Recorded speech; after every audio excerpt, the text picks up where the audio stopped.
Vision Lithium, or ticker symbol ABEPF, I know, a bit of a weird one for a mining stock, is a mining company that focuses on battery metals. Now, I've recently done a video on REZZF, which is another lithium mining company. Now, this one is a bit different for a few reasons, which I'll break it down into the video, obviously. But before I jump into it and break down the company and whether I'm investing in it or not and why, I just want to make it clear that I'm not a financial advisor, and this video is just explaining my thought process of why I may or may not invest in this stock.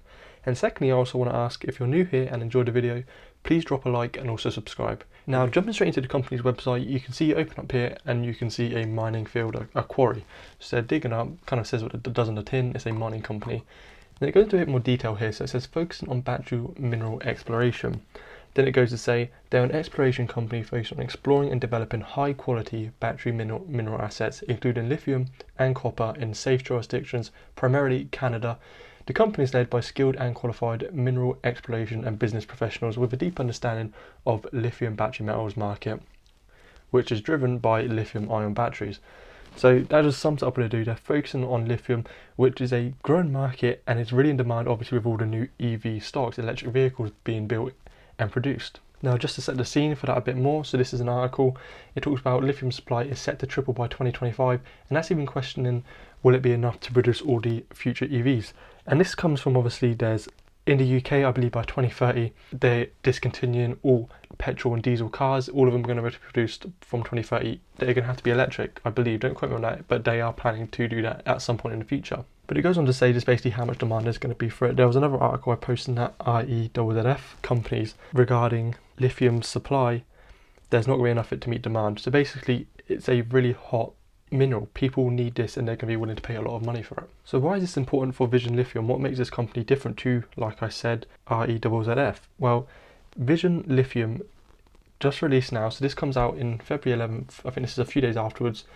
So they make 99.99% pure lithium, and that's from one of their Cermak lithium properties, one of their quarries, their mines. So obviously this is the highest grade you can get, and it's what people are going to be paying a lot of money for to put into their EV vehicles. This is a similar article but done by the Financial Times, and it goes on to say how their CEO talking about it's a significant step in improving a battery grade lithium carbonate can be made from lithium ore taken from their project. So it's an important technical milestone for any lithium company to show the full value chain is technically achievable. Now, this is something that the previous lithium company I mentioned didn't have. Now, the difference in between the two is their size. So Vision Lithium is valued a lot higher, and rightly so in some cases. So I believe Global Battery Metals was valued about 40 million. Don't quote me on that, but I think it's around that mark. And as you can see here, Vision Lithium ABEPF is valued just under 90 million. So it's almost double the size. And like I said, that could be justified in a few things. So I'm just going to go into their financials now. So currently the company is not earning any money. Now, this isn't unnatural for a mining companies that focus on like minerals and mining, because they have to find it first to be able to sell it and go on to make revenues. But when they do, all the upfront cost is more than covered, particularly recently with precious metals prices soaring. Obviously, I'm sure a lot of you've seen gold has almost doubled this year or something stupid like that. It's just been absolutely astronomical and grown. So in a graph, you can see here it's a bit more easily. In 2017, they lost 1.89 million.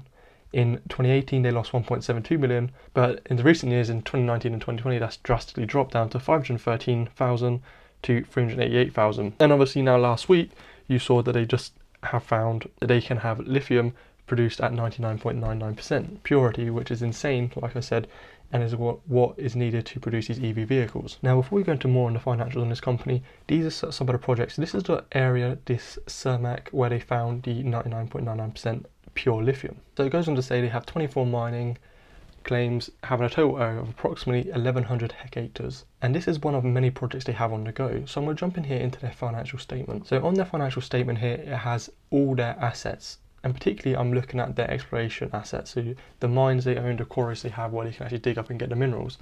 So they have 1, 2, 3, 4, 5, 6, 7, 8. But this last one here, the 8th one, has actually been written off. So they have 7 mining companies here.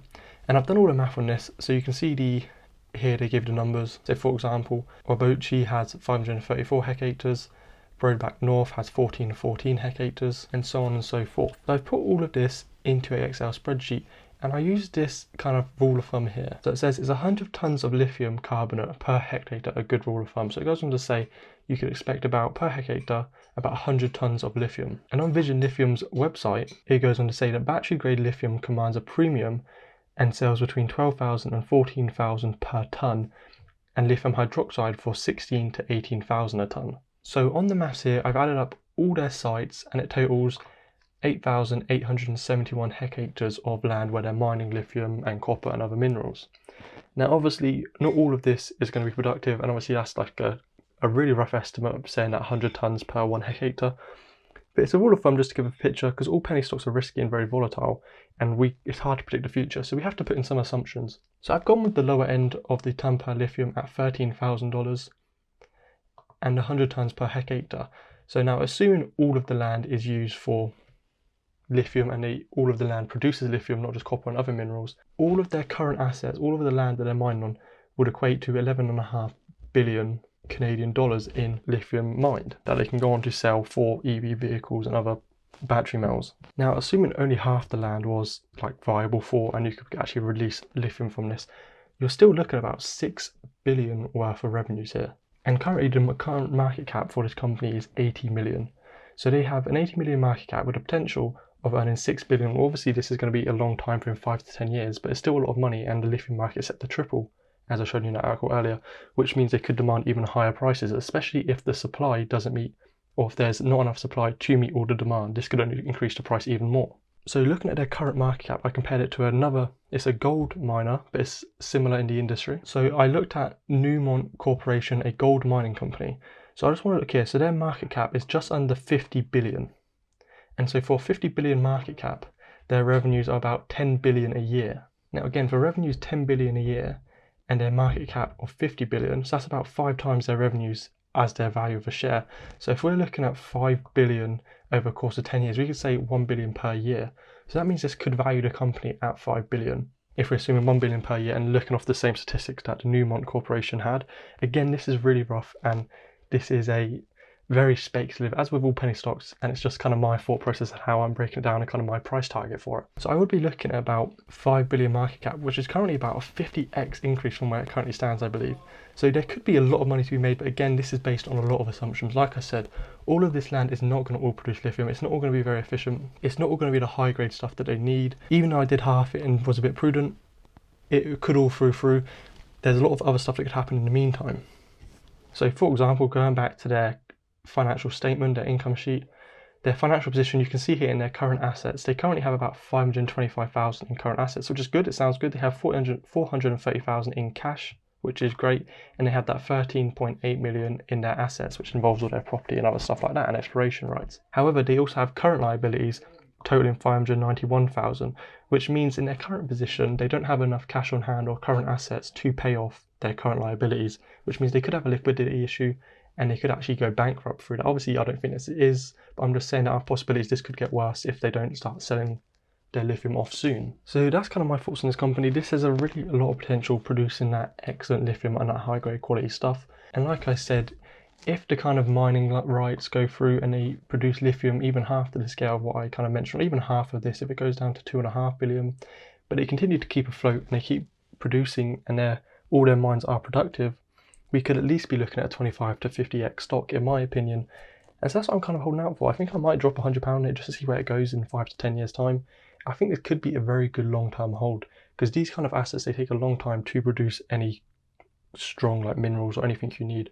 But again, this is a really rough estimate, but that's my price target. I'm looking at about a 25x, which at its current price of 50 cents, we'll be looking at about $12.50. Again, that's a really long-term solution. I'm sure there's going to be really volatile and lots of ups and downs in the meantime. And obviously there could be a lot more good press that come out. They could be a lot more efficient. They could find another mine that produces really good quality stuff, which will shoot its price up in the short term even more. So if there's some really big short-term fluctuations, I also might sell off in the short term as well. But for long term, I think it's quite a good buy in my opinion, and I will be buying some. Again, it will only be a small amount because it's a penny stock, very risky. So I probably will only be looking at about £100 worth. But that kind of sums up my thoughts on Vision Lithium, ticker symbol ABEPF. So let me know your thoughts, and if you'll be buying it in your portfolio, I'll be interested to hear. So thanks for watching, and I'll catch you guys next time.